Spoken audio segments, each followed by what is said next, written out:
Virginia High School Bearcat football will be on the air in 5 minutes.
Minutes until tonight's coverage of Bearcat football.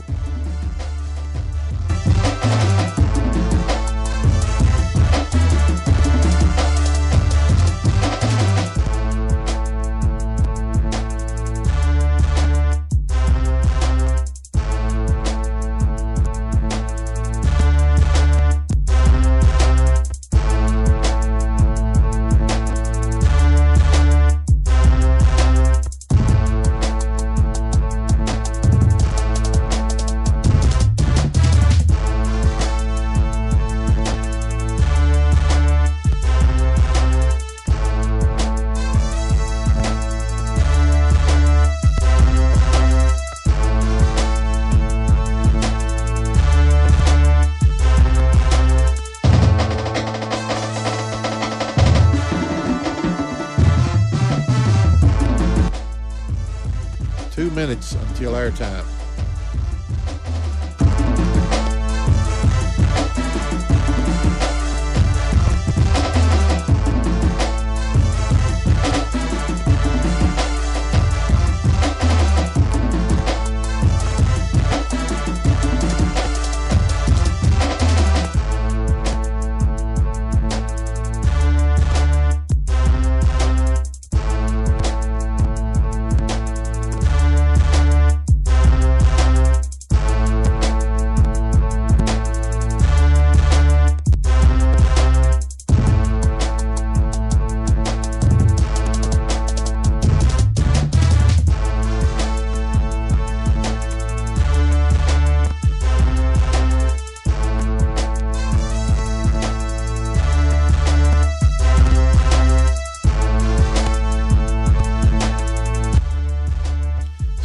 Seconds for Bearcat football.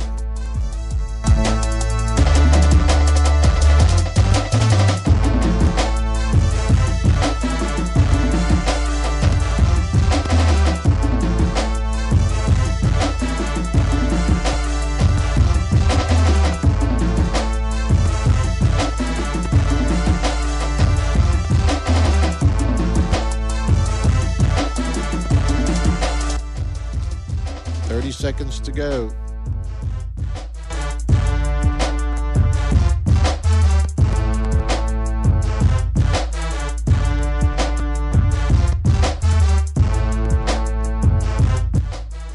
"15 seconds.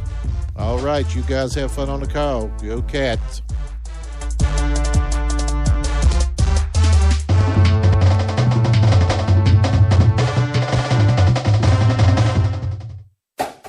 You're listening to Virginia High Bearcat football on Spreaker Radio.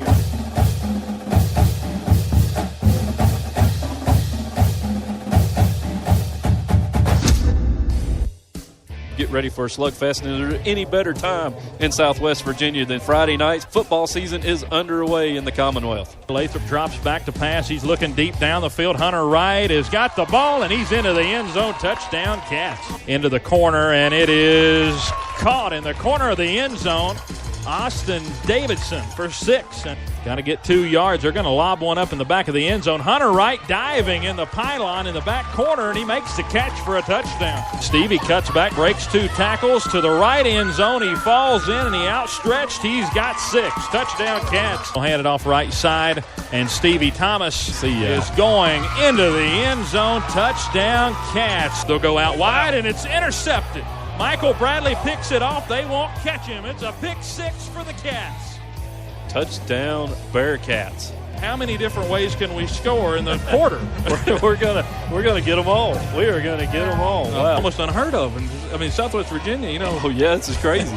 It's picked off by Austin Davidson up past the 40 to the 50 on the other side. 40, 30. If he gets a block, he could be in, and he is in. A TD for AD. He takes it all the way back. Aaron Rose goes inside, breaks a couple of tackles, and he's in. A 6-yard run. Switch sides of the field, and this Bearcat offense still clicking. Oh, they are rolling. They are rolling.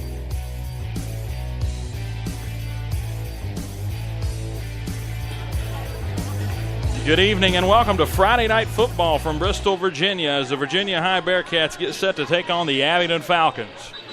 Bearcats look to get back on the winning side of things after a 37-7 loss to Chilhowie High School a week ago, while Abingdon looks to go for back-to-back wins after blowing out Wise Central last week. Welcome to tonight's coverage on Bearcat Radio Network. I'm Dylan Hutton, joined in the booth by Travis DeBusk along with our statistician Kevin Corbett. This will be the 87th all-time meeting between the Bearcats and the Falcons, pitting 2A against 3A. Last year, the Cats knocked off the Falcons 20-19 at Abingdon.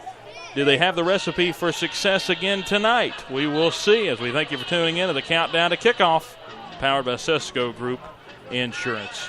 Time to welcome my broadcast partner, Travis DeBusk, into the broadcast. This is the last chance for Virginia High to find positives before hitting the season-determining district stretch to end the year. Points-wise, this is also an amazing opportunity with 3A Abingdon rolling into the Gene. What do you want to see tonight from the Cats after that lackluster performance at Chilhowie?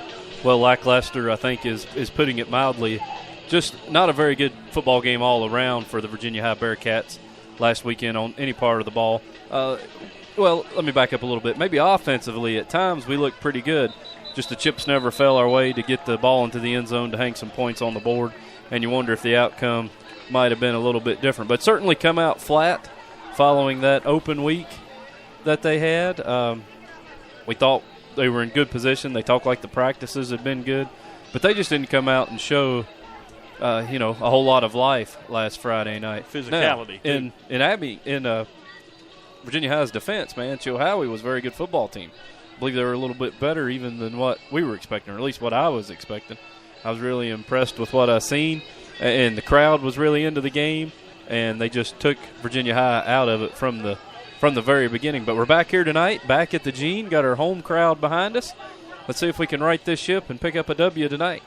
We'll see how the Cats answer after that. Of course, one of the biggest things coming out of Chilhowie, not even the final result. Austin Davidson, though, the senior wide receiver for the Bearcats, is out for most of the year. He's hopeful to try to get back. There's about a 25% chance that he gets back before the end of the year, but he broke a bone in his right arm, and he is going to be out for a few weeks. Had surgery on Wednesday and then came out to the sports chat show, so he's quite a trooper to do that. But that's one of the big losses for the Cats because he had 4 of the 6 interceptions that the team has on the year, and he's already returned to kickoff for a touchdown and caught a touchdown pass on offense, as well as an interception return. So it's going to be interesting to see how that dynamic plays and who can fill in. It's up to Will Brown to fill that spot that Austin Davidson leaves at least on the defensive side of things. Again, tonight's broadcast and pregame show brought to you by Sesco Group Insurance.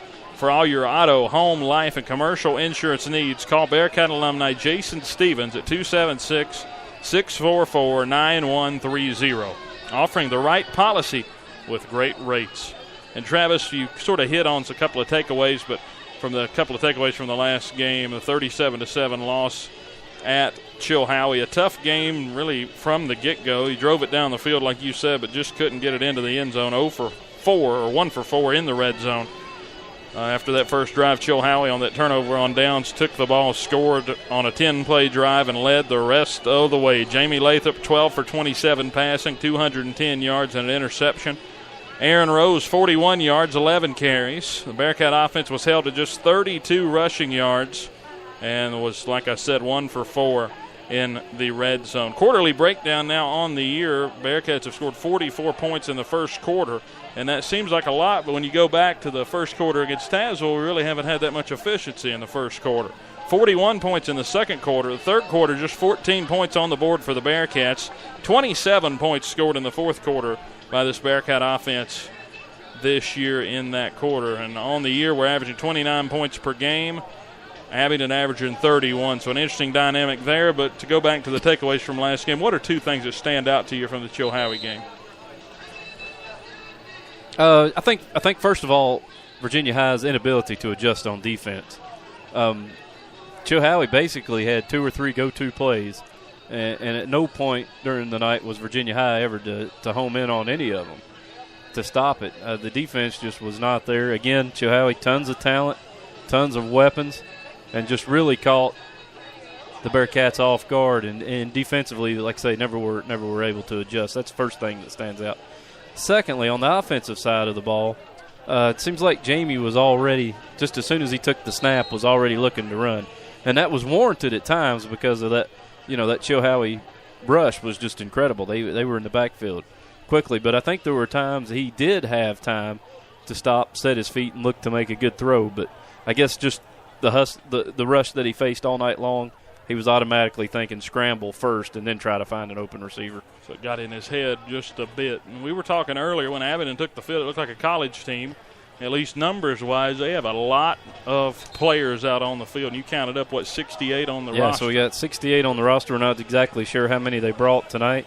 It looks about that number, if not maybe a little bit more. Maybe brought some more JV guys with them. So they have plenty of depth. We knew depth would be an issue for us. We've worried about it all year, and we were actually feeling pretty good. We had made it to the bye week relatively healthy, and we thought we might make it through the bye week healthy, but then we had Jamie tweaked himself a little bit. Of course, and then we had Austin getting hurt in the game last week. Just been tough. I mean, when there's not that many bodies to throw out there, we're thin, and the meat of our schedule is from tonight on. It's in front of us. Yeah, that's true. So tonight's coverage of Virginia High Bearcat football and Bearcat Radio brought to you by Sesco Group Insurance, State Line Motors, State Farm Insurance Agent Barbara Williams, BSN Sports in Bristol, Drake's, and Moe's Southwest Grill. And now it's time for Inside the Huddle. We were happy to sit down with Coach Reese Sidnor during our Bearcat Sports Chat from Wednesday night. So here's a bit of that interview as we talk about just the season so far in this matchup specifically against Abingdon. So here's Inside the Huddle. When we get back, we'll talk more about this Abingdon game and games around the district. Coming up next on the Sesco Group Insurance Countdown to Kickoff. We're happy now to be joined by co-defensive coordinator, Coach Reese Sidnor, being on the defensive side. What is your assessment of the defense so far in 2018? I think right now we're still kind of trying to find our niche. We've had a lot of pieces in there right now, moving some kids around. We've changed some personnel here and there. We got a few freshmen working in the lineup right now, so we're still trying to find our niche a little bit, which is a good thing because of the fact that we're at about the halfway part of the season and going into the end of part of the season when you want to be playing well, get ready to make your playoff push. It's been a defense, and we've talked about depth a whole lot, but this defense in the third quarter this year going into the Chilhowie game, it only allowed 7 third-quarter points going into the Chilhowie game. So what did that say about the adjustment? Was that more of adjustments or just figuring out what the other offenses have been doing? Of course, we make adjustments at halftime, but I think a lot of it in using the third quarter, kids are settling down a little bit. and using that second quarter, you've seen a little bit of everything they can do. And when we go into halftime, there's only a few more adjustments